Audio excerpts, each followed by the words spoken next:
Sumerian culture and the Anunnaki. Working from the same archaeological discoveries, artifacts, and recovered records as archaeologists and linguists have for 200 years, Sitchin propounds, proves, in the opinion of this author, that the Anunnaki, Sumerian, those who came down from the heavens, Old Testament Hebrew, Anakim, Nephilim, Elohim, Egyptian, Neta, an advanced civilization from the 10th planet in our solar system, splashed down in the Persian Gulf area around 432,000 years ago, colonized the planet, with the purpose of obtaining large quantities of gold. Some 250,000 years ago, the recovered documents tell us, their lower echelon miners rebelled against the conditions in the mines, and the Anunnaki Directorate decided to create a creature to take their place. Enki, their chief scientist, and Ninhursag, their chief medical officer, after getting no satisfactory results splicing animal and Homo erectus genes, merged their Anunnaki genes with that of Homo erectus and produced us, Homo sapiens, a genetically bicameral species, for their purposes as slaves. Because we were a hybrid, we could not procreate. The demand for us as workers became greater and we were genetically manipulated to reproduce. Eventually, we became so numerous that some of us were expelled from the Anunnaki city centers, gradually spreading over the planet.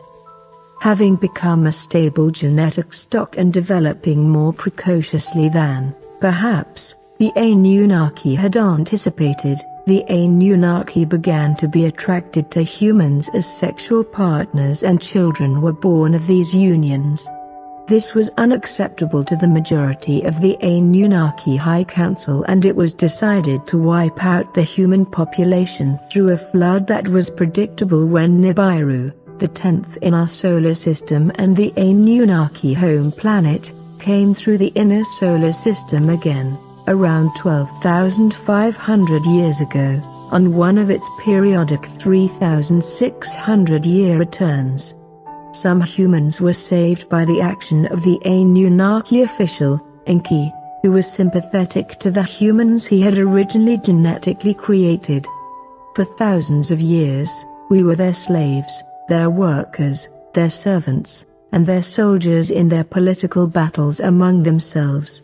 The Anunnaki used us in the construction of their palaces. We retroproject the religious notion of temple on these now, their cities, their mining and refining complexes, and their astronomical installations on all the continents. They expanded from Mesopotamia to Egypt to India to South and Central America, and the stamp of their presence can be found in the farthest reaches of the planet. Around 6,000 years ago, they, probably realizing that they were going to phase off the planet, began, gradually, to bring humans to independence. Sumer, a human civilization, amazing in its sudden, mature, and highly advanced character, was set up under their tutelage in Mesopotamia. Human kings were inaugurated as go-betweens, foremen of the human populations answering to the Anunnaki. A strain of humans, genetically enhanced with more Anunnaki genes, a bloodline of rulers in a tradition of servants of the people, was initiated, Gardner. These designated humans were taught technology, mathematics, astronomy, advanced crafts, and the ways of advanced civilized society, in schools, called now mystery schools, but there was no mystery about them. Gardner has brought to light the fact that there exists a robust, highly documented, genealogical, genetic history carrying all the way back to the Anunnaki, possessed by the heterodox tradition of Christianity, which is only now coming forward, no longer gun-shy of the Inquisition. This tradition, preserving the bloodline, is the one branded heretical and murderously persecuted by the Roman Church. There were no dark ages for this tradition, only for those whom the Church wanted to keep in the dark about the real nature of human history and destroy the bloodline, a direct threat to the power of the bishops. What evidence supports the Sitchin thesis? The astronomical evidence. No concrete problem is going to be solved as long as the experts of astronomy are too supercilious to touch mythical ideas, which are firmly believed to be plain nonsense. Of course, as long as historians of religion swear to it that stars and planets were smuggled into originally healthy fertility cults and naive fairy tales only very late, whence these unhealthy subjects should be neglected by principle. And as long as the philologists imagine that familiarity with grammar replaces that scientific knowledge which they lack and dislike. Giorgio de Santillana, Ph.D. and Hertha von Dikend, Ph.D., Hamlet's Mill. A key underpinning of the Sitchin paradigm is the existence, now or in the past, of the 10th planet in our solar system, the home planet of the Anunnaki, with the size, orbit, and characteristics described, as Sitchin has demonstrated, in the Enumilish and corroborated by Harrington, former chief of the U.S. Naval Observatory, now deceased. Tom Bohr discovered Pluto in 1930. Christie, of the U.S. Naval Observatory, discovered Charon, Pluto's moon, in 1978. The characteristics of Pluto derivable from the nature of Charon demonstrated that there must still be a large planet undiscovered because Pluto could not be the cause of the residuals, the wobbles in the orbital paths of Uranus and Neptune clearly identifiable. The IRAS, infrared astronomical satellite, during 83–84, produced observations of a 10th planet so robust that one of the astronomers on the project said that all that remains is to name it, from which point the information has become curiously guarded. In 1992 Harrington and Van Flandern of the Naval Observatory, working with all the information they had at hand, published their findings and opinion that there is, indeed, a 10th planet, even calling it an intruder planet. The search was narrowed to the southern skies, below the ecliptic. Harrington invited Sitchin, having read his book and translations of the Enumilish, to a meeting at his office and they correlated the current findings with the ancient records. The recovered Enumilish document, A History of the Formation of Our Solar System and More, says that, at the time when Mercury, Venus, Mars, Jupiter, Uranus and Saturn were in place, there was a Uranus-sized planet, called Tiamat, in orbit between Mars and Jupiter. Earth was not in place yet. A large wandering planet, called Nibiru, was captured into the system gravitationally. As it passed by the outer planets it caused the anomalies of their moons, the tilting of Uranus on its side, the dislodging of Pluto from its being a moon of Saturn to its own planetary orbit. Its path bent by the gravitational pull of the large planets. First its satellites collided with the large planet Tiamat and, on a second orbit through, Nibiru collided with Tiamat, driving the larger part of it into what is now Earth's orbit to recongeal as Earth, dragging its moon with it to become our moon with all its anomalies. The shattered debris of Tiamat's smaller part became the asteroid belt, comets, and meteorites. The gouge of our Pacific Basin is awesome testimony to the collisional event. Nibiru settled into a 3,600-year elliptical retrograde, opposite direction to all the other planets, orbit around our Sun, coming in through the asteroid belt region between Mars and Jupiter at perigee and swinging far out past Pluto at apogee.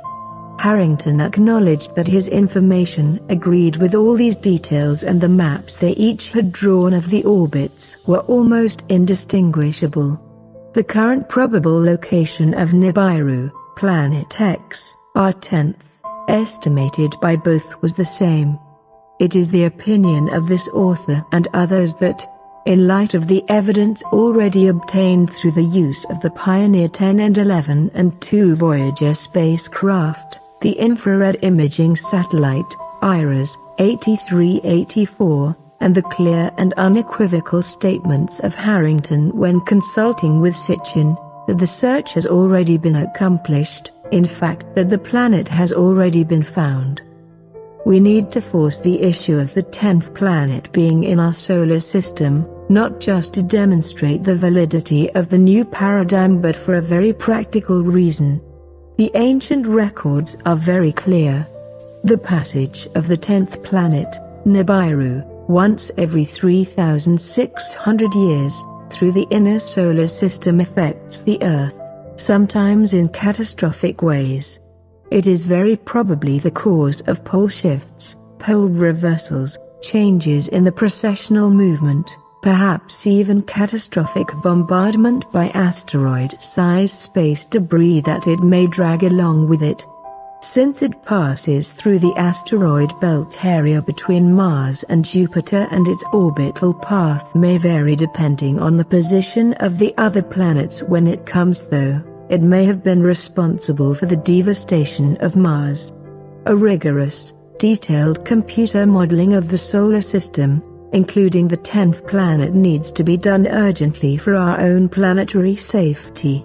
Remember that the Vatican maintains an astronomical observatory in Monsignor Baldussi may have access to information that prompts him to make the amazing statements he has, no doubt as voice of the Vatican.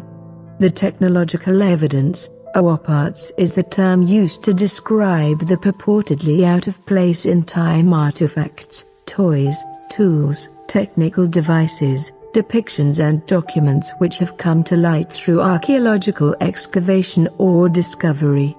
Almost everyone is familiar, through published works or documentaries, with the clay pot batteries still containing the electrodes from the Iraqi desert dated at 2500 before Christ, the flyable model airplane from a pyramid tomb, the sophisticated machining of stone requiring the most advanced techniques we know today, the 1,000-ton precision cut blocks of stone in a temple foundation that we could not even handle, an ancient relief frieze from an Abydos temple depicting rockets, airplanes and even a helicopter, etc. The most recent and quite amazing UAP is the rediscovery of monoatomic gold by David Hudson. Monoatomics are superconductors at room temperature, have anti-gravitic properties and are only now being investigated by the advanced physics community. Hudson's discovery correlated with the bringing to light, by Gardner, of the suppressed discovery of the Anunnaki gold processing plant on Mount Horeb by Sir Flinders Petrie in 1889 demonstrates that the monoatomics were already known at least 3,000 years ago. These UAPs, coupled with evidence from many disciplines and the historical records, indicate that an advanced civilization existed in those times possessing a high technology, and that civilization was indeed the Anunnaki. The documentary evidence, the recorded historical documentation for the existence and deeds of the Anunnaki, has become gradually available to us only since the early 1800s. The excavation of the ancient sites of Mesopotamia brought to light the amazingly advanced civilization of Sumer and, with it, thousands of clay tablets containing not only mundane records of commerce, marriages, military actions and advanced astronomical calculation systems, but of the history of the Anunnaki themselves. It is clear from those records that the Sumerians knew these aliens to be real flesh and blood. The library of the ruler, Ashurbanipal, at Nineveh was discovered to have burnt down, and the clay tablets held there were fired, preserving them for our reading. One of the most impressive finds, in very recent time, has been a sealed, 9-foot by 6-foot room in Sippar holding neatly arranged on shelves, a set of some 400 elaborate clay tablets containing an unbroken record of the history of those ancient times, a sort of time capsule. The evidence is so overwhelming and robust that, if it weren't for those with power enough to suppress, it would have been accepted and our worldview changed a century ago, or, perhaps, sooner. The genetic evidence, the recovered records place the location of the Anunnaki laboratory where the first humans were literally produced in East Central Africa just above their gold mines. This falls precisely on the map where the mitochondrial DNA search for Eve places the first woman Homo sapiens, and in the same period. The gold mining engineers of Africa have found 100,000-year-old gold mines in that area. The evidence for and description of advanced genetic engineering is all there in the ancient documents. Our rapid progress from inception to going to Mars soon, after only 250,000 years, does not correspond to the million-year periodicities of slow evolutionary development of other species such as Homo erectus before us. As so many thinkers have pointed out, we are radically and anomalously different, as discussed in Part 3. Scientific objections to the thesis.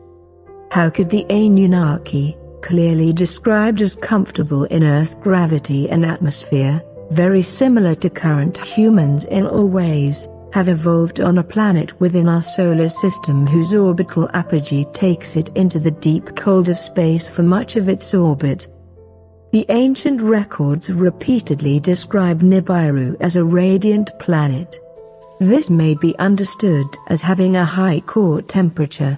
Although controversial, there is also astrophysical opinion that a large body in elongated orbit is constantly tending towards circular orbit, and this causes stresses in the body that could generate a good deal of heat. That their planet is gradually cooling may be indicated by Sitchin's interpretation of their colonizing Earth, contains most of the gold identifiable in the solar system, for the purpose of obtaining large quantities of gold for molecular seeding of their atmosphere with a reflective gold shielding. Pertinent here is Harrington's confident statement to Sitchin that it is a nice, good planet, could be surrounded by gases, probably has an atmosphere and could support life like ours. The sunlight level there might be quite different than on Earth. The Anunnaki were often depicted or sculpted with what seemed to be obviously sunglasses. If, however, the Anunnaki evolved on a radically different planet from Earth under quite different conditions to which to adapt, why should they have turned out to be so identical to human species?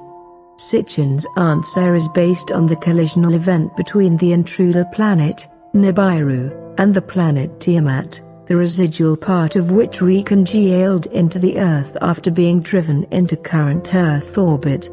That the two, or at least one, of the colliding planets was sufficiently developed to have evolved basic organic compounds, perhaps even simple life, the cross-seeding of everything from amino acids to more complicated organic compounds or even primitive organisms, could account for the evolutionary similarity.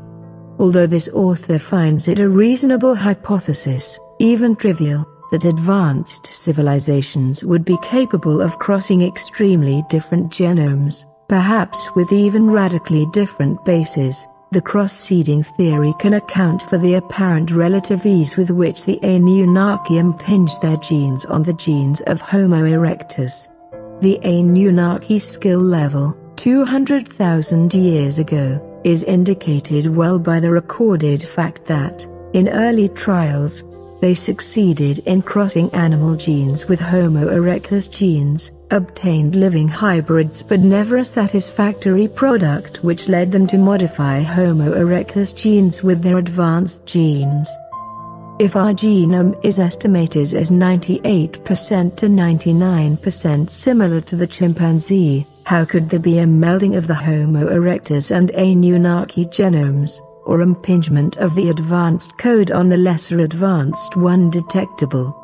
The author suggests that this is a major question probably answerable only by the geneticists open-minded enough to attack it. The resolution of that question should provide rich additional clues in itself. The myth of a 12th Introduction. Readers of Zecharia Sitchin's books, particularly The 12th Planet, will recognize the above seal, VA 243, so named because it is number 243 in the collection of the Vorderasiatis Museum in Berlin.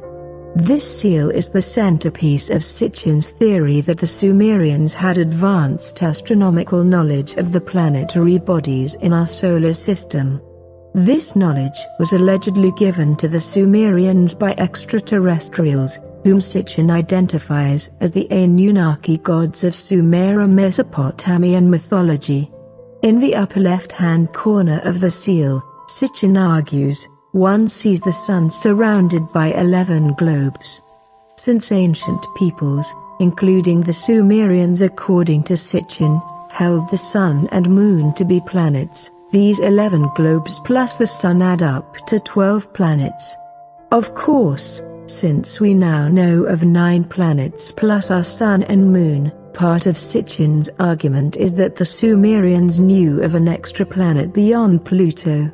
This extra planet is considered by Sitchin to be Nibiru, an astronomical body mentioned in Mesopotamian texts.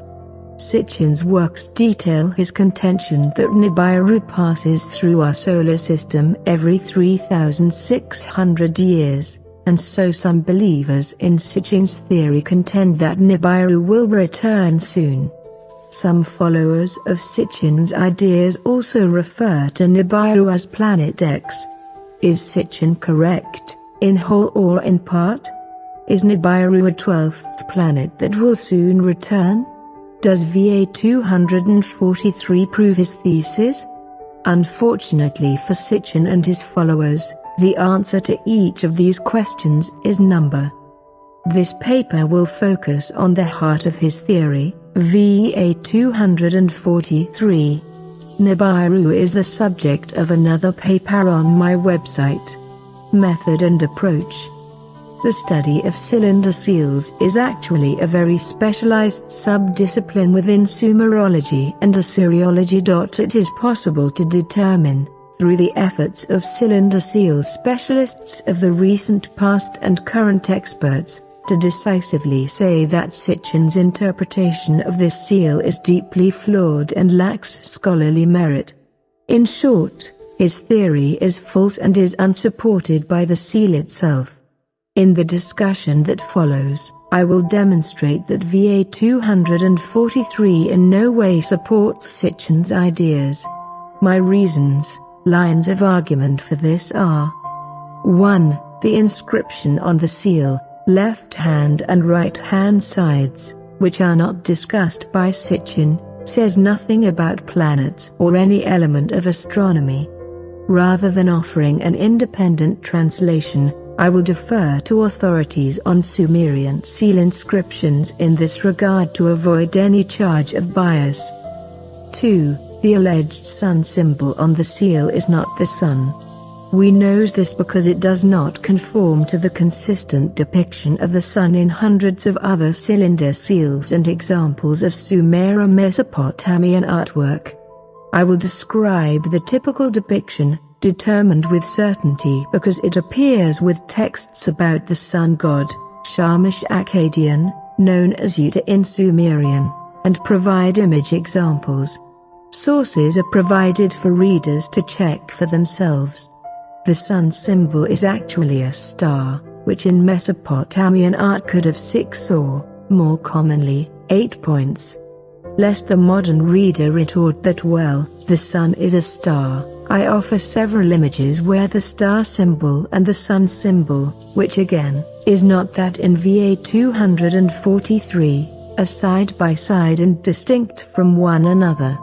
The Sumerians and Mesopotamians distinguished the sun from stars by using different symbols, and associating each symbol with the sun god and other gods, respectively. There is simply no ancient Sumero-Akkadian evidence to support Sitchin's identification. 3. If the sun is not the sun, then what are the dots? The dots are also stars, as is best illustrated by the Sumerian Mesopotamian depiction of the Pleiades, 7 dots together with reasonable astronomical accuracy since they are visible to the naked eye. B. The Pleiades are actually one of the most frequently depicted astronomical features in Sumero-Mesopotamian art. As Sitchin points out, and this is corroborated by actual scholars in the field, it's common knowledge, stars were associated with or considered to be heavenly beings, gods. In Sumero-Mesopotamian artwork, a star represents either a god or an astronomical body. The same can be said of the sun, it can either reference the literal sun or the sun god. There are 3 possibilities as to what VA 243 is depicting. A. It is singling out a deity or special star and associating it with other stars in some sort of zodiacal representation. I don't consider this likely because there are other far clearer representations of zodiacal constellations. Unless there are clear zodiacal connotations, a star was symbolic of a deity, which brings us to the second option.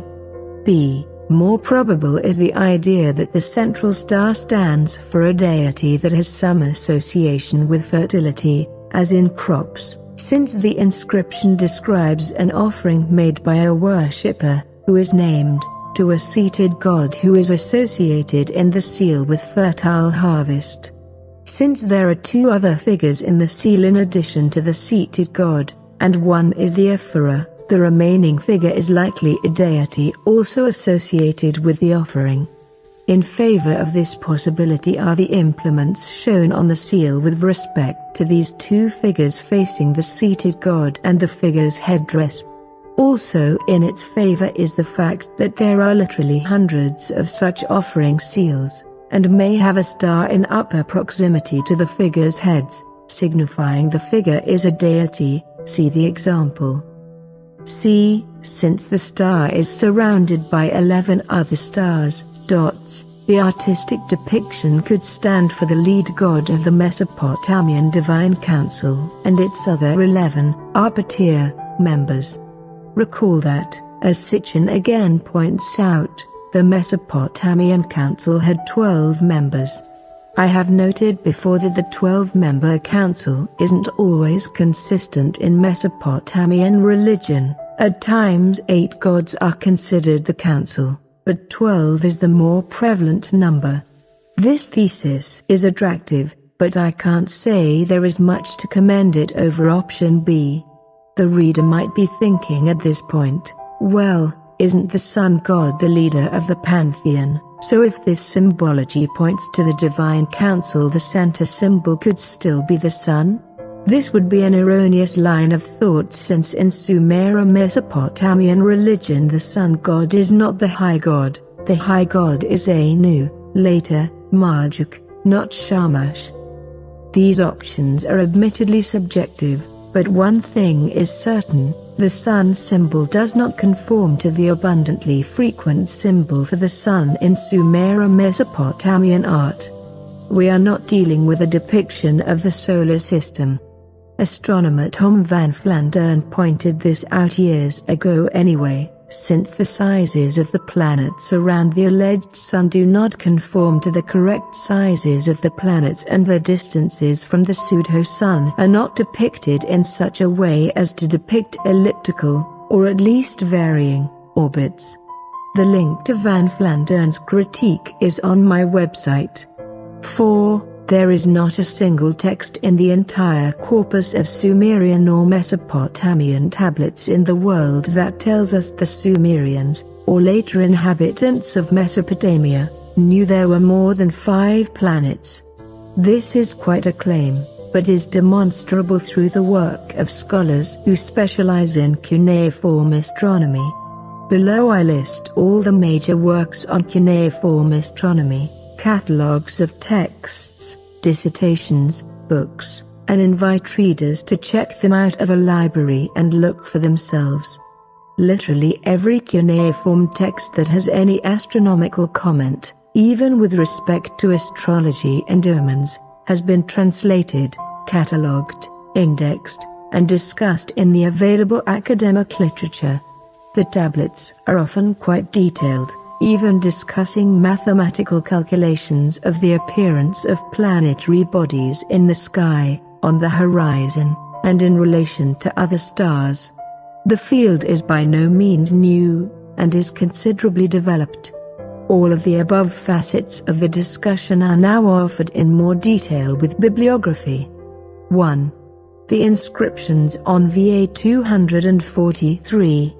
VA 243 has 3 lines of text. Line 1 is actually repeated on both sides of the seal, so the full, rather boring, inscription of VA 243 reads, Dubsiga, Ililat, Yor, his servant.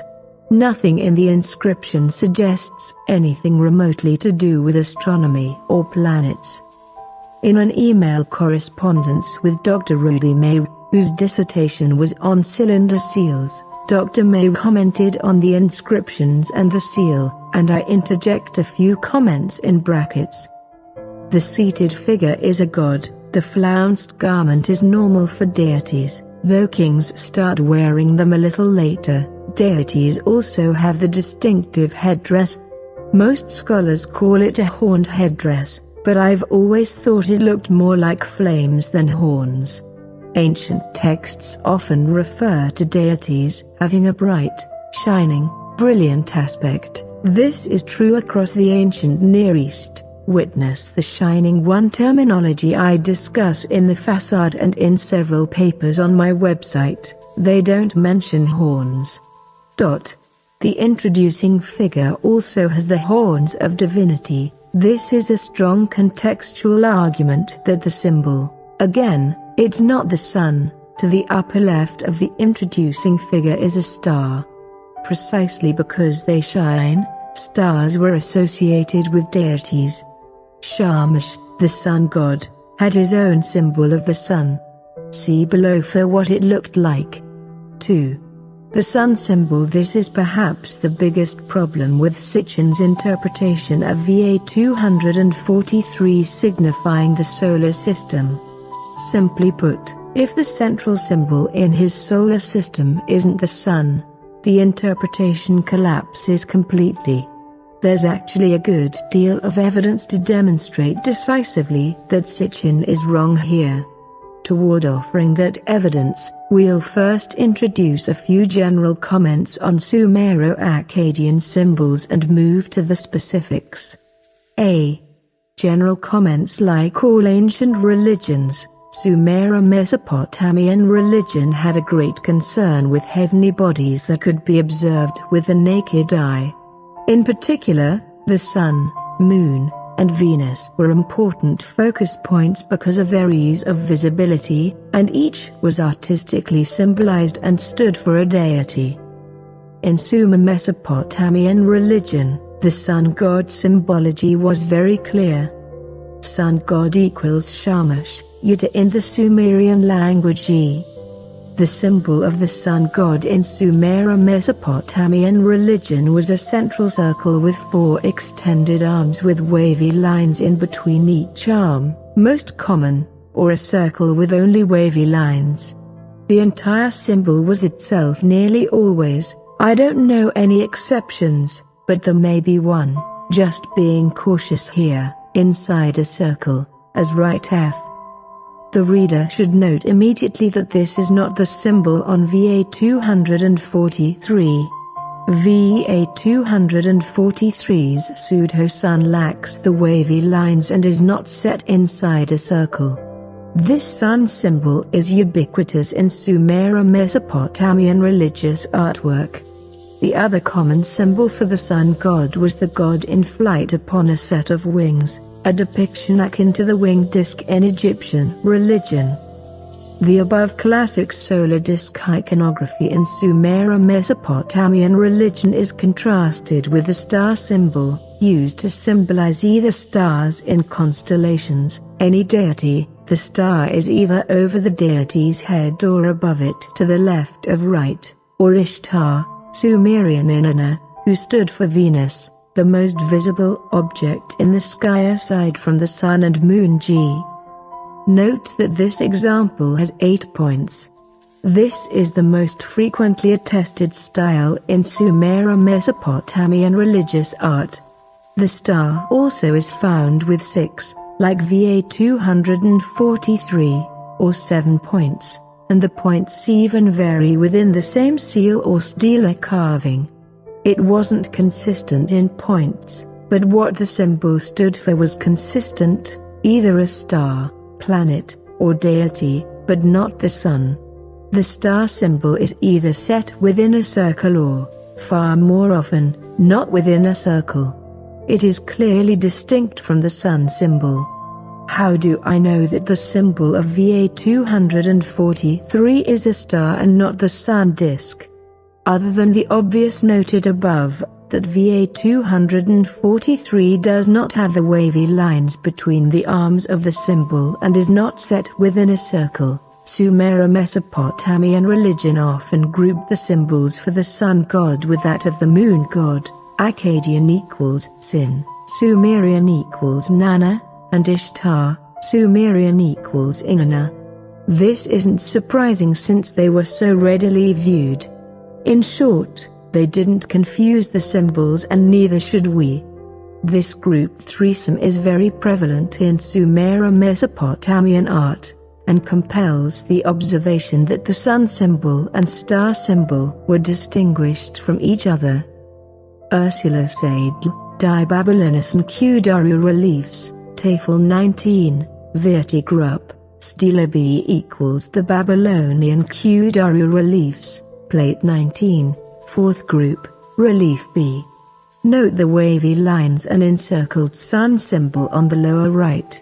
The symbols for sun and star, planet are also distinguished clearly in zodiacal artwork from Mesopotamia.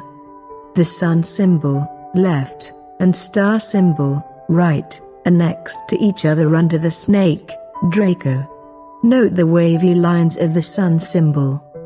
Here is a close-up of the sun, L, and star, R, symbol above. Note that the star in this case has 8 points. The sun symbol, center, and star symbol, are of center, and next to each other under the snake's tail. Note the wavy lines of the sun symbol. In the above example, note that 1. The star has 7 points, and b. the stars below it have 6 points. Note also that these smaller stars also lack points, they are just dots. This 7-dot circle arrangement is one of the most common motifs in Mesopotamian art, and denote the Pleiades. The point here is that dots equals stars in Mesopotamian art when in an astronomical context, or a context where a deity is identified with a star. This is important for our consideration of VA 243. Note that the star symbol here has 6 points as does the VA 243 star. Some commentary on this last example is in order. The previous 2 examples clearly are in zodiac context, as is this one. Those previous 2 examples clearly have the sun symbol drawn in a manner consistent with expected Sumero-Mesopotamian features, wavy lines, encircled, that unmistakably distinguishes the sun from the star symbol. The star symbol signifies the same astronomical body in each case, yet the number of points varies. This means that the number of points is unimportant for identifying the star symbol as a star or planet, not the sun. Hence one cannot say, well, the star symbol usually has 8 points, and the Sitchin seal has 6, therefore it's not a star but the sun. This is erroneous because these examples demonstrate clearly that a star symbol can have 6, 7, or 8 points, and lacks wavy lines. The symbol on Sitchin's VA 243 is not the sun. It is a star, and thus denotes a star, a god, or a single planet. This isn't my opinion, it's the Sumero-Mesopotamian art convention. Thank you for watching. Don't forget to like, comment, share and subscribe to my channel.